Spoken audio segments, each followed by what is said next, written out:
Hello everyone, welcome to my channel cook with Pooja. आज आपण बनवणार आहोत खुसखुशीत आळूवडी।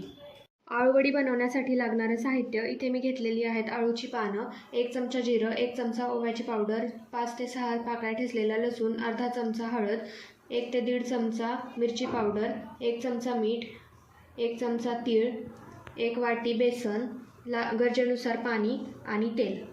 आता आपण आळूवडी बनवण्यासाठी बॅटर बनवून घेऊयात। त्यासाठी आपण यामध्ये बेसन पीठ घालून घेऊ।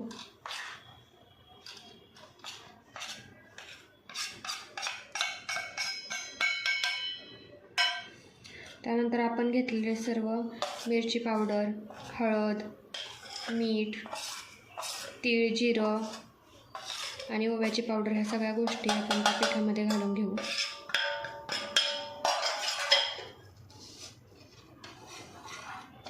आता ह्या सगळे जिन्नस एकजीव करून घेऊया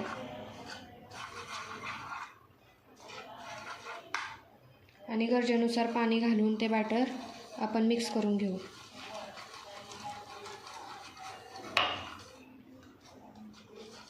आपल्या आळूवडीचं बॅटर इथे तयार झालेलं आहे। तुम्ही पाहू शकता त्याची कन्सिस्टन्सी एकदम घट्ट पण नाही आणि एकदम पातळ पण नाही, एकदम आळूच्या पानांना व्यवस्थित लावता येईल असं बॅटर तयार झालेलं आहे। आता आपण तयार झालेलं बॅटर आळूच्या पानांना लावून घेऊयात। त्यासाठी एकदम व्यवस्थित असं पानांवरती छान आळूचं लावून घ्यायचं। बघू शकता एकदम व्यवस्थित असं कव्हर करून घ्यायची पानं।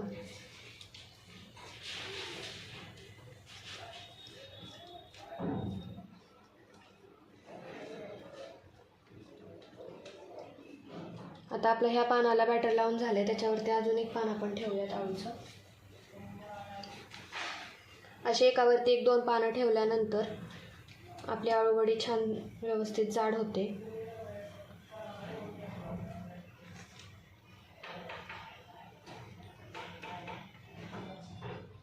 आपल्या आळूच्या पानांना आपले बॅटर लावून झाले। आता आपण त्याचा छान रोल करून घेऊयात। रोल करताना एकदम असा दाबायचा नाही, जेणेकरून आळूवडी आपली चपटी होणार नाही। आपल्या आळूवडीचा रोल बनवून झालेला आहे बघा। अशा प्रकारे सर्व आळूवड्यांचे आपण रोल बनवून घेणार आहोत। तुम्ही बघू शकता आता आपल्या आळूच्या पानांचे रोल तयार झालेले आहेत। आपण आता हे उकडण्यासाठी ठेवणार आहोत। तुम्ही बघू शकता आता आपल्या आळूवड्या उकडून तयार झालेल्या आहेत। आपण त्याला आता कट करून घेऊयात। आता आपण आळूवड्या एकदम अशा बारीक स्लायसेसमध्ये कट करून घेणार आहोत। तुम्ही बघू शकता आपण आळूवडी छान कट करून त्याला तेल लावून घेतलेले आहेत। आता आपण ती तळून घेऊयात। आता आपण आळूवड्या तळून घेऊयात।